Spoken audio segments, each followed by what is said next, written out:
Again, I know you also wrote a quarterback story, kind of an analysis about the competition. Haven't had an open competition with Kevin Stefanski as the head coach.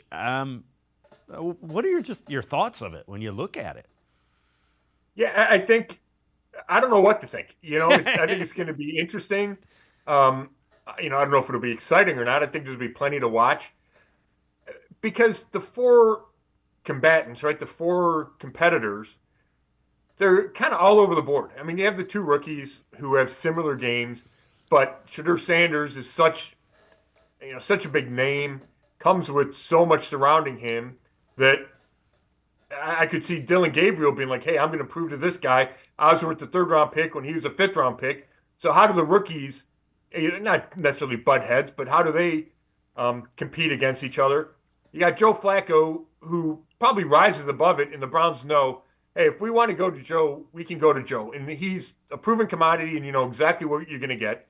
Then you have Kenny Pickett, who I believe the Browns hope wins the job, and former first round pick. They hope they can unlock something within him. He becomes a better player, maybe even becomes a long term answer at the position. Um, but Joe Flacco's got the best resume. He's 40, and then you get Kenny Pickett, who he's thrown for a touchdown for more than one touchdown in one game, and he started 25. And then you get these two rookies who were not taken high in a bad quarterback class. So I think it's going to be really interesting. It's going to be interesting to see how Stefanski divides the reps. Right now I would put Kenny Pickett as the favorite with Shadur Sanders second. And maybe I'm not being given Dylan Gabriel enough respect, but I thought Sanders was a better player coming out of the draft, or coming into the draft, so I still feel that way. Yeah, I'm with you. Because I kind of had alluded. Who do you think the starter week one is? And I would agree. I think it's probably Kenny Pickett, Sanders, and again, Flacco is kind of there as okay. These guys aren't ready. I think that's the Flacco is the ultimate insurance policy if you don't feel comfortable with any of the three younger quarterbacks. Yeah, that's exactly how I feel about it. They saw him 2 years ago.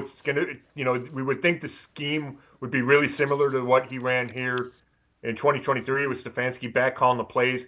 So, I think they want to see if Kenny Pickett can make a jump.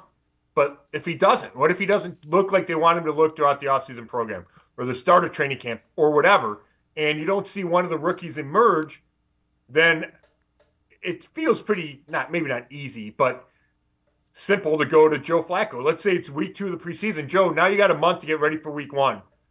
And I don't think Joe would have any trouble doing it. I mean, he's a guy that came off the couch, in November and started 2 weeks later. And at least he'll be in the playbook all offseason.